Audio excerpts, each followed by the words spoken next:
面积大约21平方公里，与泰国一河之隔的妙瓦底镇不止一个园区。缅甸真是上有缅北，下有妙瓦底。妙瓦底这个名字听上去很美妙，实际上因为特殊园区的名号，成为令外来者不寒而栗的地方。今天就让我们来了解一下，观看中不要忘记点赞关注。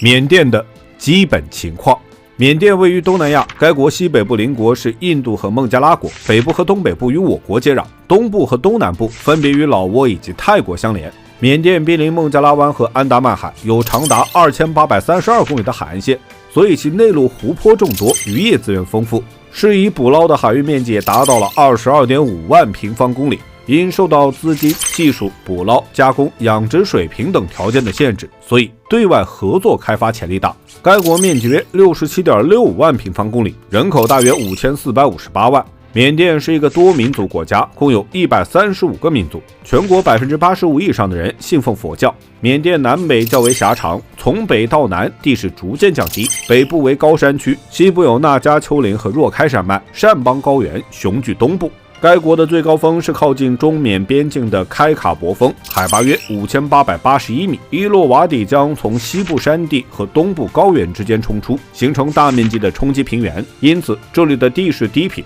缅甸的国土基本位于北回归线以南，该国的东部、北部和西部三面群山与高原，将来自北部大陆的冷空气拦住，而西南部则受到了来自印度洋的暖湿气流，因此缅甸生态环境良好，自然灾害也非常少。缅甸在1044年形成了统一的国家，在1824年至1885年间，英国通过3次英缅战争使其沦为殖民地，将它划入了英属印度的国土范围内，直到1948年才获得独立。缅甸的自然条件和资源条件都十分优越，但是该国仍然是世界上最不发达的地区之一。缅甸森林覆盖率为 42.19%， 居东南亚之首，主要分布在北、西、南部。中部博固山脉是柚木的主要产区，储量世界领先。另外，缅甸还盛产檀木、铁栎、酸枝木、花梨木等各种硬木和名贵硬木。该国主要以农业为主，主要农作物包括水稻、小麦、玉米等。工业以劳动密集型的制造业为主，棉纺织业尤为突出。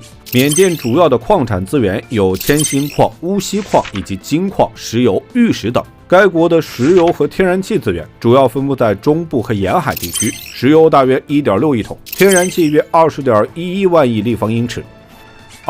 妙瓦底镇的基本情况。妙瓦底镇地处大湄公河流域，是缅甸边境最重要的城市之一，这里的水系非常发达，公路运营也可以直通泰国。不知道妙瓦底的都会认为它是属于泰国，其实它是位于缅甸东部克伦邦的小城镇。克伦邦位于缅甸东南部，与国内的曼德勒省、善邦、克耶邦、蒙邦和博固省相连，还与泰国接壤。其面积约 3.03 万平方公里，人口达到了 160.6 万，主要以克伦人为主，其他民族还有蒙族、缅族、善族和博欧族。它的首府是帕安，因为气候湿热，年降水量可以达到3000毫米左右。还有萨尔温江自北向南纵观中部，所以这里的人基本上以农业为主，主要生产稻、水果、烟草、甘蔗与橡胶等作物。另外还有碾米与木材加工等，及矿产资源还有锡矿、钨矿与锑矿等。妙瓦底镇处于缅甸的东南部，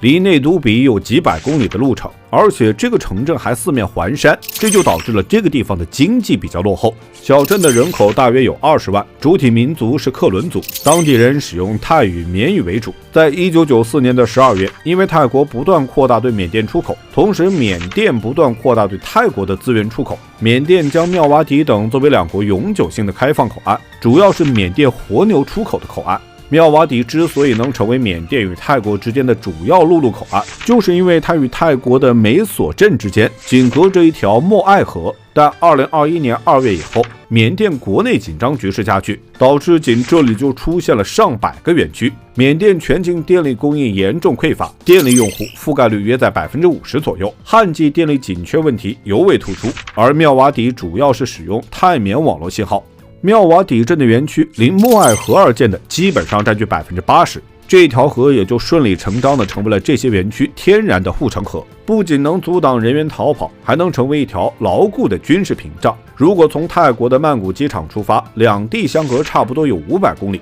，6个小时左右的车程，差不多就能抵达妙瓦底。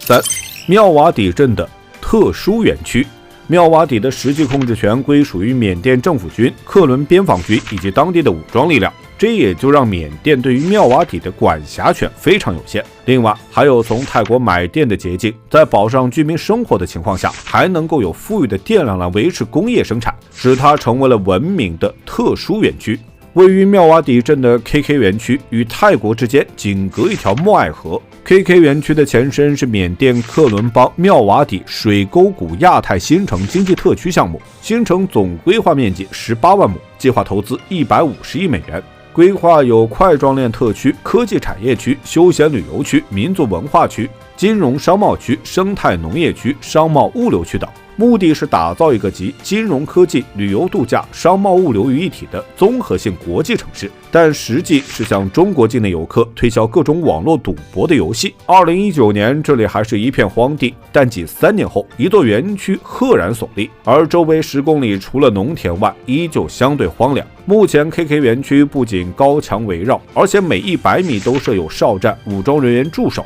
其戒备森严程度宛如监狱般。